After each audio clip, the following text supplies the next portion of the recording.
your plant-based chef. And today, I'm not just all about the flavor, I'm all about the color too. That's right, I'm gonna jazz up your salad lifestyle and bring you a food that you and your family, especially if you have kids, they're gonna go crazy for. And what is it? Well, I have got some Thai or Southeast Asian blue butterfly pea flowers. You might say, what do I want with those dried flowers, Robin Asbell? Well, these are going to be used to make a beautiful blue tea, which I'm then going to use to make this beautiful blue rice. Yes, it is Technicolor blue, and it's just from flowers, nothing weird and artificial. Now, I got way into blue pea tea years ago because I was interested in putting it in smoothies and smoothie bowls, make them blue. I had this extract. You can also get tea bags. It's a tasty tea. And I also was putting it in like almond milk lattes that you could foam up, and they were sky blue. Very fun, very pretty. And the thing about it too is it's got a lovely sort of a sweet kind of woodsy flavor. It's not sour or bitter in any way. Now, the great thing about it too is that it's got all the health benefits comparable to a green tea, but with no caffeine. So that blue pigment, as always, pigments in plants are usually antioxidants, and this is a very potent one. So that's why they're always telling you to eat lots of blueberries. Blueberries protect your eyes, so do the pigments in this tea. It's always been traditionally used in its countries in Southeast Asia as a healing tea, and I think you're gonna love it. Now, I made this tea to cook this rice, but there's another fun thing you can do with it. So here is this deep blue pea tea, sort of a concentrate, and here is some lemonade that I made with fresh lemon juice and a little bit of palm sugar. You could use agave. And now I'm going to take this deep blue tea and pour it into this lemonade, and now I have beautiful purple lemonade. This is a fun thing to do with kids. It's also a fun way to make an exotic cocktail, throw in a little booze of choice, and it is very tasty. Yum. I can drink this all summer long, and I can have it right before bed and not stay up all night. So for our blue pea rice, I cooked that, and then I made this lovely salad with all these vegetables just cut up in a pretty way, arranged on a platter, tossed with a little bit of a Thai-style vinaigrette just to sort of season them a little bit first. And then I made, of course, a classic Thai peanut satay sauce because I just love it. And that makes this into a little bit more of a meal. Now, if you want to throw some marinated baked tofu on there, handful of peanuts or cashews, make it into a little bit more of a protein. But I just think it is just super fun to have blue rice and this gorgeous turmeric infused peanut sauce and all these vegetables on a warm summer night, and you're gonna just love it. So please come along with me, because when you come to my house, we're all about the flavor and the color.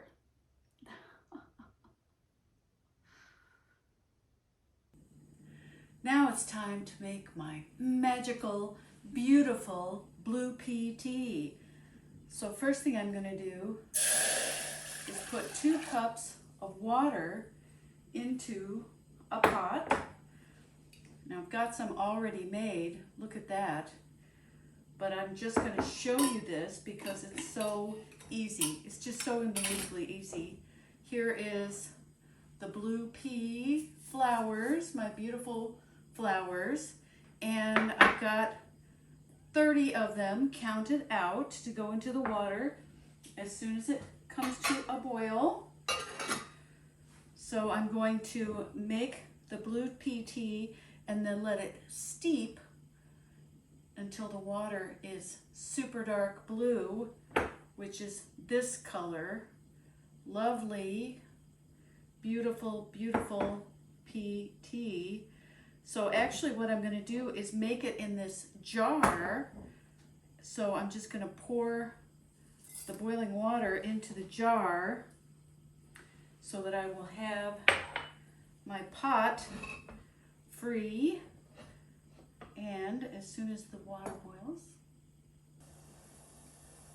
so now I'm just going to pour my hot water over the pea flowers.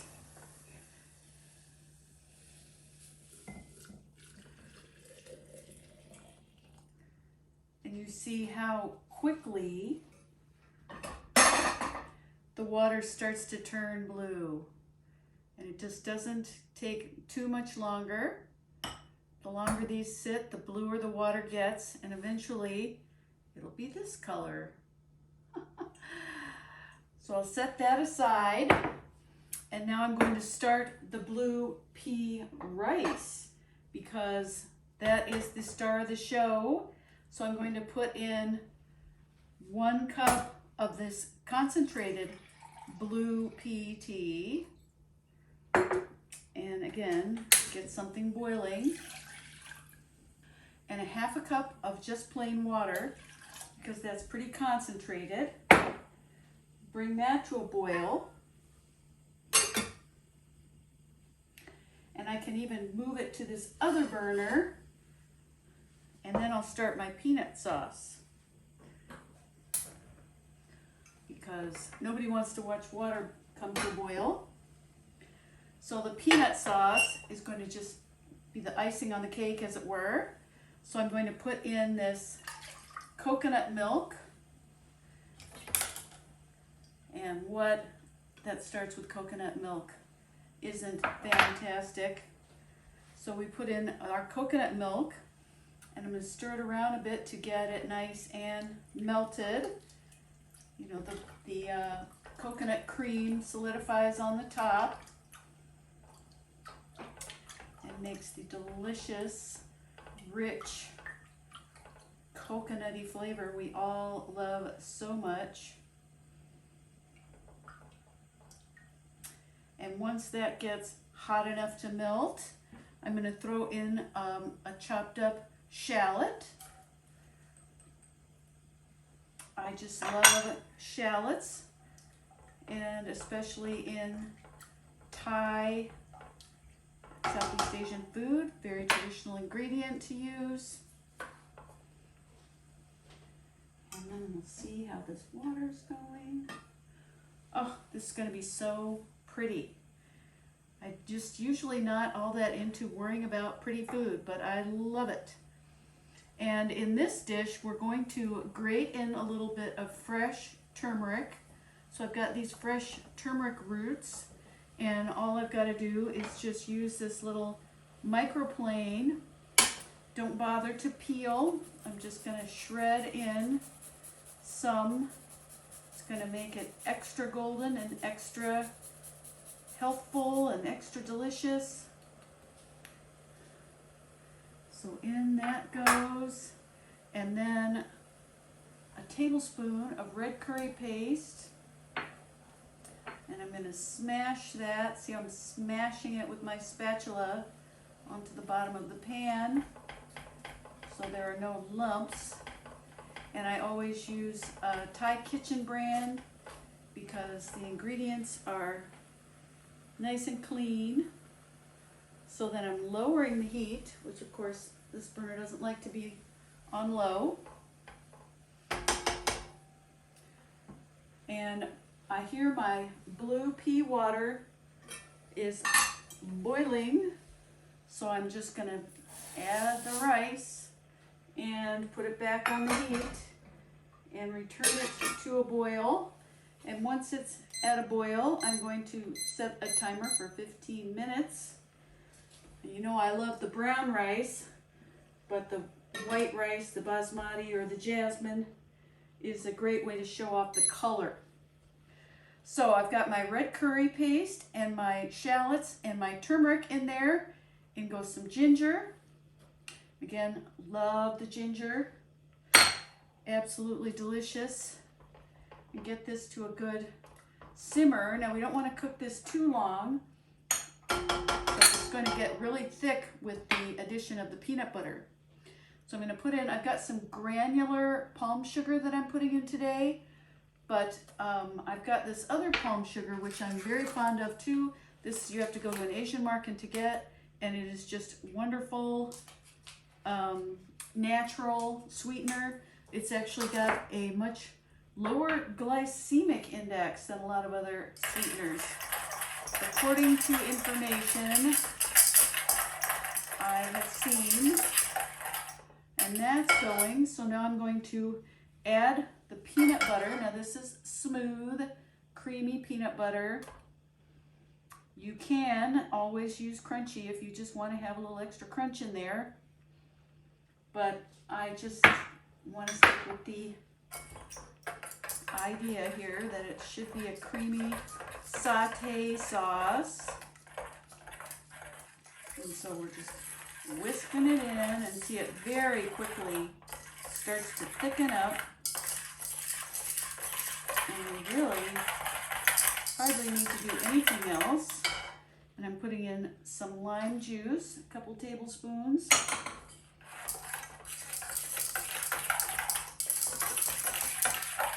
And that just loosens it up. Oh, look at that deliciousness. And then some salt. Now I don't use soy sauce in this, just a little salt. And very quickly this has become thick and saucy. So we will take it off the heat and hold on to it until it's time to serve. I'll be right back when the rice is done. So my rice is cooked, and here it is in the pot. If you can stand how gorgeous and blue my rice is. Now I'm going to get my veggies, and I'm going to get that all ready to go.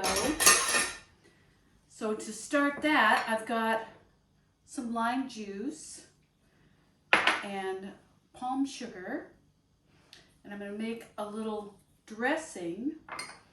It's going to coat the vegetables a little bit, the vegetables and fruit. So I want to get the lime and all this together so that sugar can start to dissolve a little bit. Because that palm sugar is not the same as white sugar. It takes a little bit more effort to get it to sort of meld into a dressing. So I've got my dressing ready, and I'm just going to show you some cutting. Now these are beautiful purple carrots that I have julienne. So I'm going to show you a julienne cut that is not the normal way, but I think it's worth learning. So I'm going to cut this on a steep diagonal. See how I'm going to make these, oops, nice long shards. Sort of. So I've got these beautiful slices, and then I'm going to line them up like a deck of cards, and I'm going to go across them, and keep your fingers out of the way, but you do have to kind of hold them down, and see how I can cut lengthwise on them so that they are these beautiful julienne cuts, and they're just as beautiful with an orange carrot. Then I'm going to cut this beautiful golden beet, and I will just put this flat side down, and then I'm going to cut across. Again, you always want a nice stable base. Then I'll stack those and cut those into slices. So we don't want too many of the same shape. We want to have some different shapes as well. So I will do some variations on the other vegetables. But these are all some pretty firm vegetables that we're going to use in this dish. So it's not like, say, a soft little green salad. We've got cabbage and beets, and this is a watermelon radish, and it is a beautiful watermelon colored flesh in the middle. And as you know, probably have seen these, they are the fave of food stylists everywhere. So I'm cutting this one into rounds, and then I'm going to cut that into 4 wedge shapes. So that'll be a little bit of visual variety. And here I have a purple daikon. It's a radish, which has this gorgeous purple, sort of a sunspot in the middle. And it's just a beautiful vegetable. So I'm just going to cut up some of that. And again, this is not all that measured, in that you're just going to cut up a bunch of vegetables. And again, I will just stack it and carefully cut it into wedges. So we've got some purple and some red and some yellow. I've got some jalapenos. I've got some pea shoots, and people often want to know how to do that. I've got this gorgeous mango, which seems to be perfectly ripe, just ripe enough, because that's what we want. Ripe, not too green, not too sloppy. And I just peel mango, and then it's got this lovely oval shape. And this is a larger mango, but you can also get the little champagne mangoes, are great for this as well. And I just love having the fruit as well as the vegetables in this salad. So the mango seed runs through the middle of the fruit, so you can just trim the mango fruit, and it's always a little slippery, off of the pit. So there's the pit, and then you've got this nice cheek of beautiful mango flesh, which you can slice up, and then I trim these sides off, and anything that's left on there you get to gnaw off because you're the chef. So I'll cut these into strips. I like to cut these across the grain. There is a tiny bit of grain, so you want it to definitely be cut across there. And then I've got some enoki mushrooms I'm going to put on top. If you haven't used these before, they are in this little bag, so they're airtight. And then if you open it up, they'll sort of expand and bloom. So I trim off the bottom, and they open their little caps, and they're just delicious raw. So those are lovely. And then here I have from my garden garlic chives and violets, which grow wild in my yard. So I will cut them up as well into 1-inch pieces. And you could use scallions or regular chives. And all of this is very flexible. Again, just a bunch of great vegetables. Whatever you've got, honestly, it's going to be good with peanut sauce and blue rice, right? So got a little bit of that chopped up. So now this has been sitting a bit, and it looks like the sugar's dissolving, which is what we want. So I'm just going to do a tiny bit of dressing on this cabbage.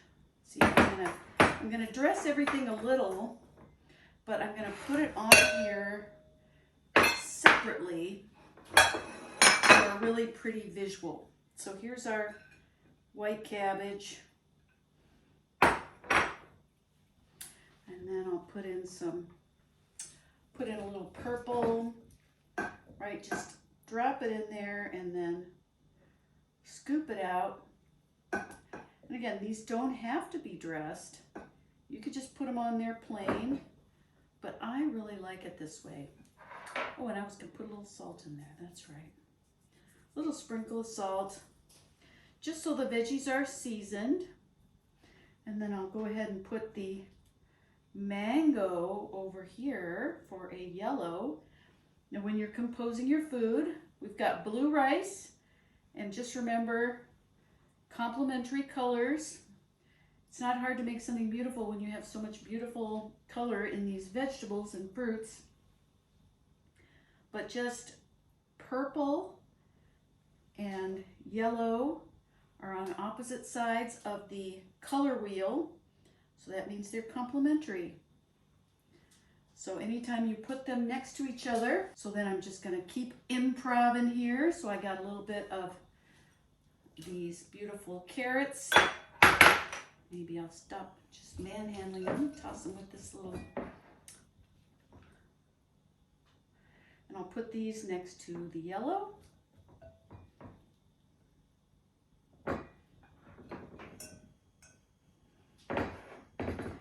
Now I just love a composed salad.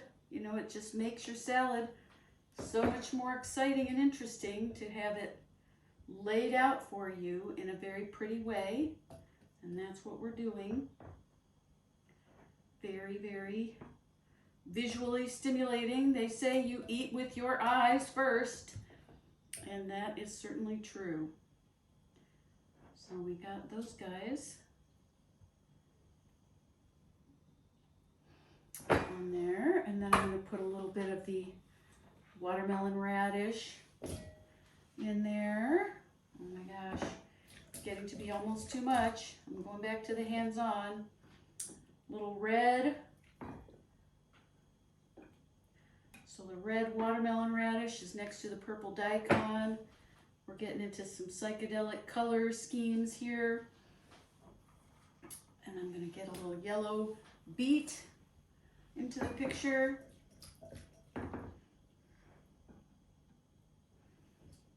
Oh my gosh, how pretty is all this? Then on top of all that, I'm going to pile up, and you just sort of zhuzh and arrange as you go. But I'm going to put these beautiful mushrooms on here in kind of a fanfare in the middle, a little spray of beautiful mushrooms, and then some pea shoots. Can kind of compose those around. So here's a few pea shoots, and I've got some jalapenos that I can pile on here, just a few slivered jalapenos for people who can handle a little heat. Oh, it's almost getting to be too much. And I have some fresh mint leaves I'm going to sliver up.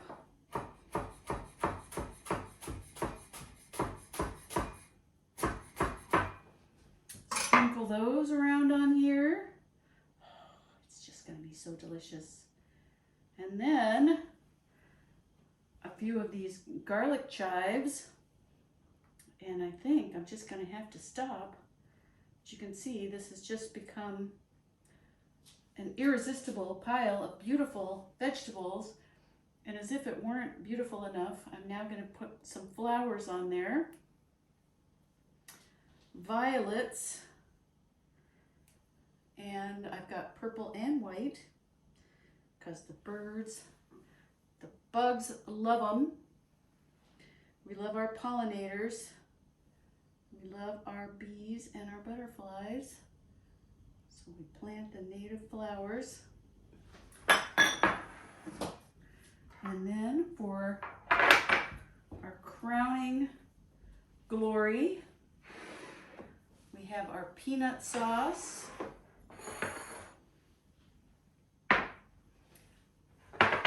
Which I stirred a little bit of water into to make it creamier and easier to pour. And I've got a beautiful blue bowl to show it off. So here comes the beautiful blue rice. It's like a Technicolor dream over here. And I like to leave it room temperature and warm for this dish because it's just, rice gets kind of crunchy when you chill it. It's a thing that happens with the starches. It's called retrogradation. And so it's just nicer to have the rice be either a little warm or room temperature. And here we have our blue rice and our peanut sauce. And can you stand how delicious it is? I think you're just gonna love this dish. I've got my blue tea, my blue rice, and here, of course, are the beautiful vegetables that we can then slather the whole thing in this luscious, luscious peanut sauce. So definitely, this recipe is a keeper. Come back next time, and definitely come see me at robinasbell.com for more classes and links and recipes to your health.